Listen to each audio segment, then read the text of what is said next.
శ్రీ వరలక్ష్మీదేవతాయై నమః. కథా ప్రారంభం. సౌనకాది మహర్షులను ఉద్దేశించి సూత మహాముని ఇలా చెప్పారు. మునులారా, స్త్రీలకు సౌభాగ్యదాయకమైన వ్రతమును ఒకదానిని పరమశివుడు పార్వతికి చెప్పారు. లోకోపకారం కోరి ఆ వ్రతాన్ని గురించి మీకు తెలియజేస్తాను, శ్రద్ధగా వినండి. పరమేశ్వరుడు ఒకనాడు తన భస్మసింహాసనపై కూర్చొని ఉండగా నారద మహర్షి, ఇంద్రాది దిక్పాలకులు స్తుతి స్తోత్రములతో పరమశివుణ్ణి కీర్తిస్తున్నారు.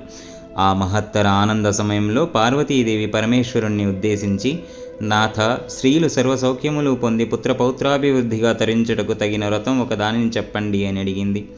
అందుక త్రినేత్రుడు, దేవి, నీవు కోరిన విధంగా స్త్రీలకు సకల శుభాలు కలిగించే వ్రతం ఒకటి ఉన్నది. అది వరలక్ష్మీ వ్రతం. దానిని శ్రావణ మాసంలో 2వ శుక్రవారం నాడు ఆచరించాలని చెప్పారు. అప్పుడు పార్వతీదేవి, దేవా, ఈ వరలక్ష్మీ వ్రతాన్ని ఆది దేవతలు ఎవరు చేశారు?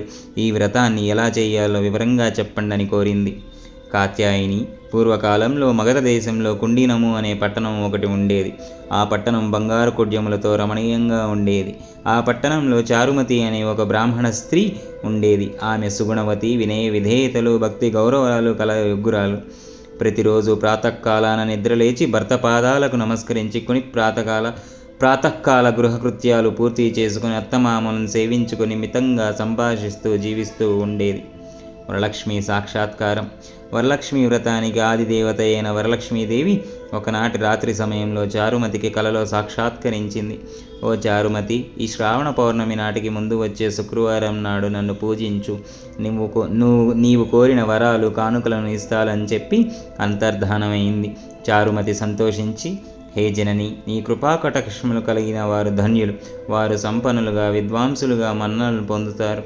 ఓ పావని, నా పూర్వజన్మ సుకృతం వల్ల నీ దర్శనం నాకు కలిగింది అని పరిపరి విధాల వరలక్ష్మీదేవిని స్తుతించింది.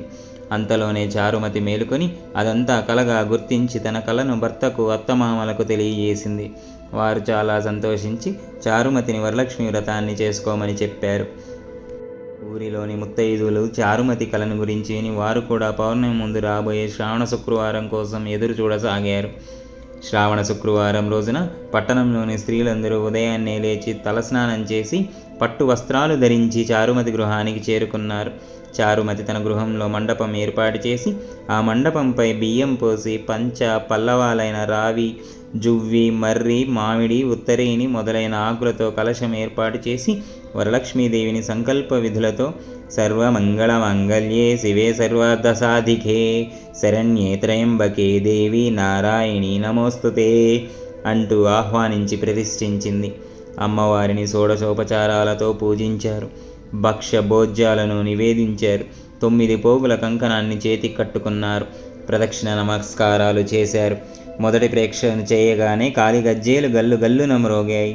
2వ ప్రదక్షిణ చేయగానే చేతులకు నవరత్న ఖచ్చిత కంకణాలు దగదగా మెరవసాగాయి.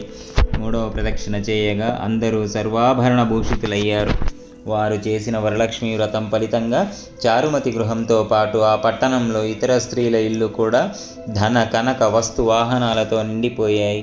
ఆయా స్త్రీల ఇళ్ల నుండి గజతరగరథ వాహనములతో వచ్చి వారిని ఇళ్లకు తీసుకువెళ్లారు. వారంతా మార్గమధ్యంలో చారుమతిని ఎంతగానో పొగుడుతూ ఆమెకు వరలక్ష్మీదేవి కలలో సాక్షాత్కరించి అనుగ్రహించగా ఆమె వరలక్ష్మీ వ్రతంతో మనల్ని కూడా భాగ్యవంతుల్ని చేసిందని ప్రశంసించారు. వారంతా ప్రతి సంవత్సరం వరలక్ష్మి వ్రతం చేసి సకల సౌభాగ్యాలతో సిరి సంపదలు కలిగి సుఖజీవనంతో గడిపి ముక్తిని పొందారు. మునులారా, శివుడు పార్వతికి ఉపదేశించిన ఈ వరలక్ష్మీ వ్రత విధానాన్ని సవివరంగా వివరించాను. ఈ కథ విన్నాను. ఈ వ్రతం చేసినప్పుడు చూసినా కూడా సకల సౌభాగ్యాలు, సిరి సంపదలు, ఆయురారోగ్యైశ్వర్యాలు కలుగుతాయని సూత మహాముని సౌనికాది మహర్షులకు చెప్పారు. ఈ కథ విని అక్షంతులు శిరస్సుపై వేసుకోవాలి. ఆ తరువాత ముత్తైదువులకు తాంబూలాలు, పసుపు బొట్టు ఇవ్వాలి. అందరికీ తీర్థప్రసాదాలు ఇచ్చి పూజ చేసిన వారు కూడా తీర్థప్రసాదాలు తీసుకోవాలి. అమ్మవారికి పెట్టిన నైవేద్యాన్ని తినేయాలి. రాత్రి ఉపవాసం ఉండాలి. భక్తితో వేడుకుంటే వరాలందించే తల్లి వరలక్ష్మీదేవి. ఈ వ్రతాన్ని ఆచరించడానికి ఏ నిష్ఠాలు, నియమాలు, మడులు అవసరం లేదు. నిశ్చలమైన భక్తి, ఏకాగ్రచిత్తం ఉంటే చాలు. వరలక్ష్మీ వ్రతం ఎంతో మంగళకరమైంది. ఈ వ్రతాన్ని చేయడం వల్ల లక్ష్మీదేవి కృప కలిగి సకల శుభాలు కలుగుతాయి. సంపదలంటే కేవలం ధనం మాత్రమే కాదు, ధాన్య సంపద, పశు సంపద, గుణ సంపద, జ్ఞాన సంపద మొదలైనవి ఎన్నో ఉన్నాయి. వర అంటే శ్రేష్టమైన అర్థం కూడా ఉంది. కావున ఈ ఉత్తమమైన వ్రతమును అందరూ చేయవచ్చును. అట్ల నర్చిన సర్వ సౌభాగ్యంబులను కలిగి సుఖంబుగా జీవింతురు. ఈ కథను వినువారలకును చదువువారలకును వరలక్ష్మి ప్రసాదం వలన సకల కార్యంబులు సిద్ధించెను. వరలక్ష్మి వ్రతకథ సంపూర్ణం. క్షమాప్రార్థన. యస్య స్మృత్యా చ నామోక్త్యా తపః పూజా క్రియాదిషు న్యూనం సంపూర్ణతాం యాతి సద్యో వందే తమచ్యుతం. మంత్రహీనం క్రియాహీనం భక్తిహీనం మహేశ్వరీ యత్పూజితం మయా దేవి పరిపూర్ణం తథాస్తు తే.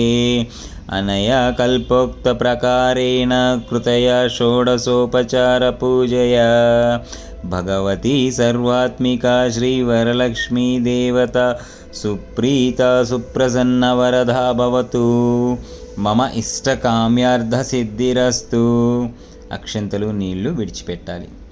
ఇది వరలక్ష్మీ వ్రతకల్పం సమాప్తం.